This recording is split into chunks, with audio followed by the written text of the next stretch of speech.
La piccola frazione di San Giorgio in Ganna Poltron, nel comune di Sant'Ambrogio di Valpolicella, racchiude, in mezzo all'antichissimo abitato, uno dei monumenti più particolari dell'intera Valpolicella e dell'arte romanica, ovvero la pieve con il campanile e il prezioso chiostro laterale.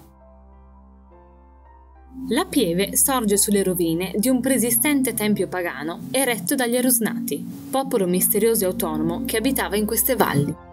Con ogni probabilità, la costruzione dell'edificio risale al 712 d.C., al tempo del re longobardo Liutprando e del vescovo Domenico, come testimoniano le iscrizioni incise sulle colonne anteriori poste sopra l'altare.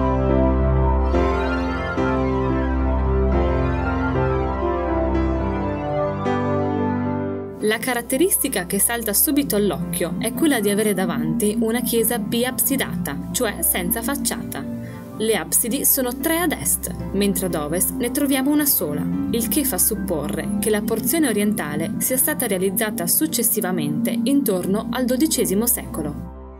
La tradizione vuole che perfino il sommo poeta Dante Alighieri, durante il suo soggiorno veronese, abbia concepito e meditato del purgatorio e paradiso, proprio lasciandosi coinvolgere dal mistico silenzio trovato all'interno di questa pieve.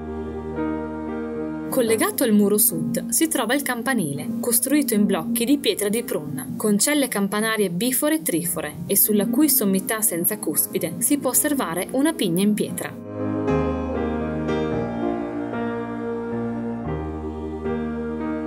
Contiguo al campanile sorge il chiostro quadrato, ornato su 3 lati da colonnine sormontate da capitelli di forme animali o vegetali, con un pozzo al centro del cortile. Su uno dei lati del chiostro si apre un'ampia sala, detta collegiata, che ospitava i sacerdoti che convivevano con il parroco. Al suo interno si possono trovare resti di affreschi con simbologie che ricordano il famoso ordine militare e religioso dei Templari. La pieve presenta inoltre anche un piccolo museo in cui sono conservati numerosi reperti preistorici e strumenti usati per l'estrazione e la lavorazione della pietra e del marmo. Per chi volesse coniugare l'interesse storico e preistorico con una romantica vista panoramica della Valpolicella, la pieve di San Giorgio in Ganna Poltron e il suo sito risponderanno benissimo a questo tipo di esigenza.